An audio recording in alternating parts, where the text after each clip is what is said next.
시작합니다. 자, 인성교육의 그 유형들이 다양하지만 오늘은 특히 대인관계에 대해서 한번 살펴보고자 합니다. 여러분들이 초, 중학교를 거치면서 대인관계가 가장 사실 힘들잖아요. 그죠? 공부는 개인적으로 뭐 학원을 간다든지 문제집을 본다든지 혼자서 뭔가 극복할 수 있는 영역이라면 대인관계는 방법을 잘 모르기 때문에 실수를 많이 합니다. 그래서 수많은 사례와 수많은 이론들을 통해서 여러분들이 대인관계를 어떻게 하면 원만하게 유지할 수 있으며 어떤 부분이 잘못됐고 어떤 부분을 고쳐야 하는지 그런 내용에 대해서 제가 설명하도록 하겠습니다. 먼저 제가 한번 읽어 드릴 테니까 이 말이 맞는지 아닌지 한번 확인해 보시기 바랍니다. 친구를 쉽게 사귀고 쉽게 버리면 그 화살은 다 본인에게 돌아온다. 한 번쯤은 들어봤거나 한 번쯤은 겪어본 얘기들입니다. 잘못한 언행에 대해서 친구에게 진심으로 사과해보고 진지하게 고쳐본 적이 없으면 어떤 좋은 친구들을 붙여놓더라도 그 좋은 시간은 잠시일 뿐이죠. 결국은 고쳐지지 않는 자신의 언행 때문에 사람들은 점점 떠나게 되어 있습니다. 즐거울 때는 모두가 한없이 즐겁죠. 하지만 갈등이 발생했을 때는 그 갈등을 잘 대처하는 사람들만이 앞으로 어떤 친구들을 만나든 간에 그 인연을 잘 살려낼 수 있는 것이죠. 여러분 살아가면서 좋은 친구들이 다가오기만을 바라시면 안 됩니다. 사실은 내 성격을 가지고 내 성격을 기준으로 바라보는 그 친구가 다른 사람이 봤을 때는 그 친구가 굉장히 좋은 친구일 수 있거든요. 여러분 주변에 왜 꽤나 오랫동안 지내온 친구 있지 않습니까? 그 친구가 굉장히 좋은 친구인데 너무 익숙함에 속아가지고 그 친구는 당연하다라고 생각하고 있지 않습니까? 그런 생각들이 사실 위험한 거죠. 현재 지금 사회 속의 분위기는요, 나 중심적인 생각이 강한 사람들이 너무 많습니다. 그 다음에 대인관계에 있어가지고 협력을 해야 되는데 나한테 도움이 되면 협력하고 도움이 되지 않으면 철저하게 배제해버리고 무시하고 너무 이렇게 이분법적으로 살게 되면 여러분들 굉장히 대인관계가 좋지 않거든요.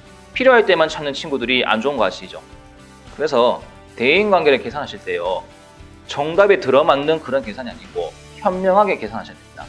어떻게 사람이 자기한테 이익만 되는 관계로 살아갈 수 있겠습니까? 가끔은 손해도 보잖아요. 그죠? 내가 손해를 보더라도 그 사람이 좋은 사람이라면 기꺼이 헌신할 수 있는 게 대인관계 아니겠습니까? 만약에 제가 고등학교 면접관이라면 여러분한테 그런 질문을 던지고 싶어요. 중학교 때 친구들과 크게 다투었다가 사과하고 화해해서 지금까지 잘 지내고 있는 사례에 대해서 구체적으로 얘기해 보세요. 이런 질문을 던질 것입니다. 청소년 시기 때 여러 가지를 배우겠지만 특별히 저는 개인적으로 이 세 가지만큼은 반드시 경험이 있어야 된다고 생각하거든요. 아까 질문에서 얘기했지만 첫 번째가 자기 잘못을 인정하는 것, 두 번째가 친구에게 그 점을 구체적으로 사과하는 것, 세 번째가 그 잘못을 고치는 행함까지, 그러니까 행동으로 보여주는 것이죠. 이 3단계의 과정을 밟아본 사람들은요, 절대로 주변 사람들이 잘 떠나지 않습니다. 자기 잘못을 인정한다는 것이 정말 큰 거 아시죠? 친구랑 다투었는데 먼저 내가 손 내밀고 먼저 미안하다 사과하면요, 그 친구도 미안해서라도 아니다 나도 잘못했다 이렇게 되는 것인데 끝까지 자기 잘못 인정하게 되면요, 대화하기 싫거든요. 여러분 사과가 생각보다 고급 인성입니다. 이런 걸 다 무시하고 궁금한 차례라 나만 잘 되면 된다 이런 생각을 가지고 있으면요, 혼자 나중에 금메달 따더라도 결국은 외롭거든요. 왜냐하면 축하해줄 사람이 없잖아요. 그죠? 다시 한번 강조하지만 친구랑 다투었을 때 먼저 첫 번째 내 잘못을 인정하기, 두 번째 사과하기, 세 번째 그것을 고치려고 애쓰는 것. 요 세 가지를 여러분이 잘 지켜주신다면 웬만한 대인관계 어렵지 않습니다. 오히려 즐거워요. 학교 오는 것이 즐겁고요. 왜냐면 내가 사과를 하니까 그 친구도 오히려 풀거든요. 요 세 가지는 꼭 하시기 바랍니다. 그리고 여러분이 정말 대인관계를 중요하게 생각한다면요, 해서는 안 될 7가지가 있습니다. 그 얘기를 잠깐 제가 설명해 드릴게요. 자, 첫 번째, 남 탓하는 거. 이게 자기 잘못 인정하지 않는 사람들 특징 아닙니까? 두 번째, 피해의식. 피해의식이 많은 사람들은 팩트보다는 소설을 많이 쓰죠. 예를 들면 이런 겁니다. 어떤 친구가 복도 지나가면서 눈이 나빠가지고 인상을 찡그리고 있는데 하필이면 지나가는 어떤 사람이 그 모습을 본 겁니다.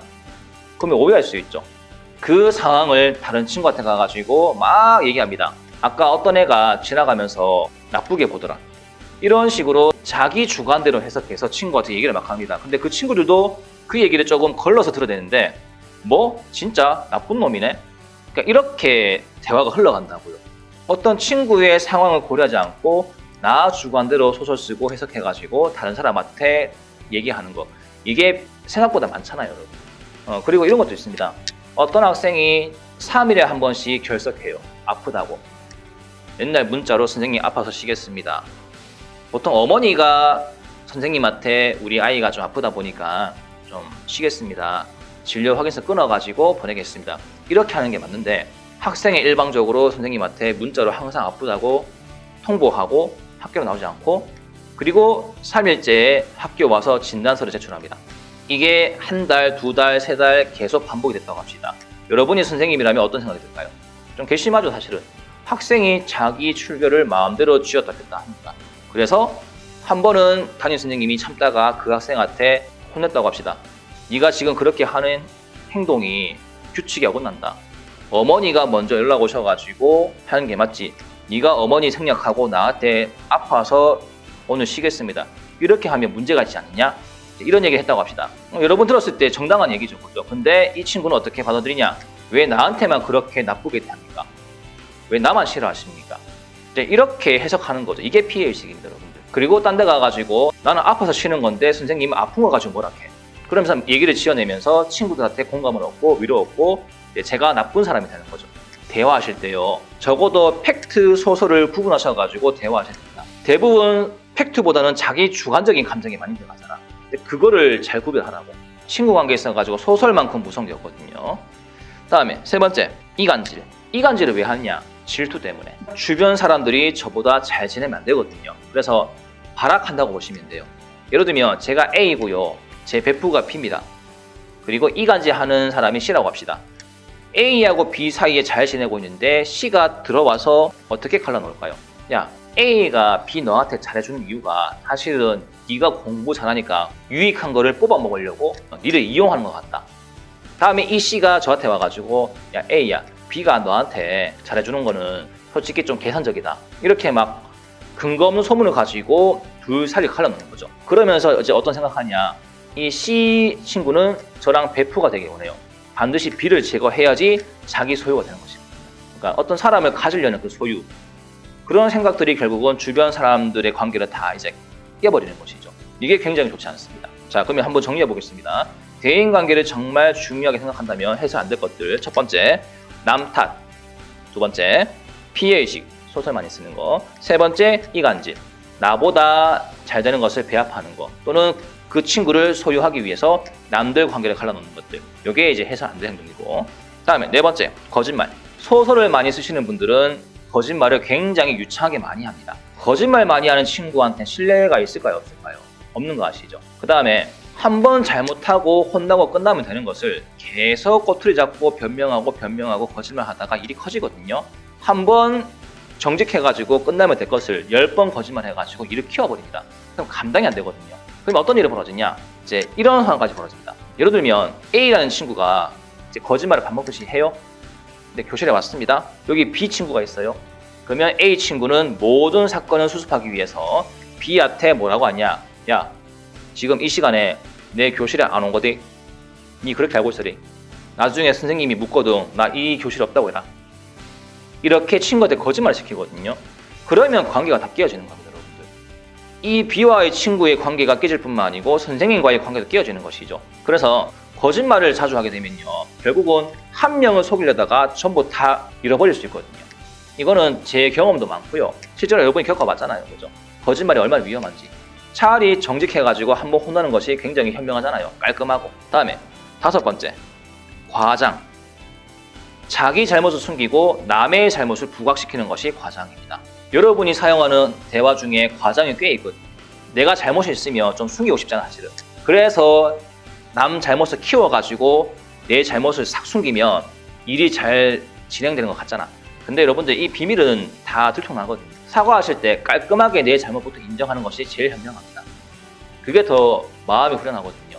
왜 숨기고 남 잘못만 키웠다가는 나중에 찝찝하지 않나, 양심적으로. 예전에 어떤 일이 있었냐면요, 담배 때문에 걸려가지고 교무실에 끌려온 학생이 4명이 있었거든요. 근데 3명이 실제로 담배를 폈고요, 1명이 담배를 안 폈습니다. 보이는 상황 봤을 때는 그 3명이 잘못한 거죠. 1명은 잘못이었고. 근데 그 담배 피지 않은 친구가 자기는 절대 안 폈고 이 3명이 담배를 폈지, 나는 억울하다, 이렇게 된 거야. 근데 그 3명이 아무 말도 못하고 있었습니다. 사실 실세는 누구냐? 담배 안 폈던 그 친구거든요. 그 친구가 담배를 들고 왔습니다. 그리고 이제 담배 맛을 보기 시작한 그 3명을 꼬셔가지고 담배를 물리게 한 거야. 그리고 그 한 명은 안 폈죠. 안 폈습니다. 원래 얘가 흡연자를 맞는데 그때만큼 안 폈거든요. 그래서 교무실에 와서 증언하기를 나는 아무 잘못이 없다. 얘들이 폈지 나는 그냥 구경만 했을 뿐이다. 이렇게 된 겁니다. 그 3명이 힘이 없으니까 그냥 아무 말도 못하고 있는 거야. 그래서 제가 물어봤어요. 이 담배는 그럼 누가 갖고 왔냐고. 당연히 그 담배 안 핀 친구는 거짓말하죠. 나는 갖고 오지 않았고 이 친구들이 구입한 거다. 근데 추적하고 진술하다 보니까 알고 봤더니만 담배는 이 친구가 구입한 게 사실로 드러났습니다. 그러니까 이 친구는 자기가 살기 위해서 자기 잘못을 싹 감춰버리고 이 친구의 잘못을 다 부각시켜가지고 가해자 만들어버린 거지. 제가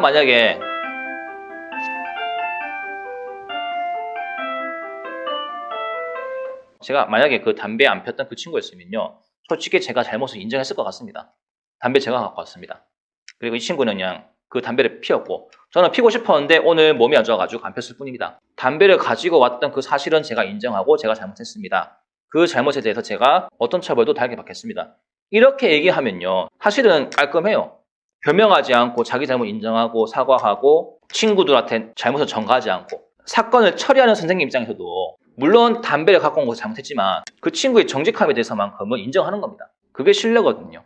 근데 여러분은 그런 상황이 펼쳐졌을 때 어떻게 먼저 얘기하겠습니까? 변명부터 하시겠습니까? 자기 잘못을 인정하시겠습니까? 거기서 그 사람의 어떤 인격의 진가가 드러나는 것이거든요.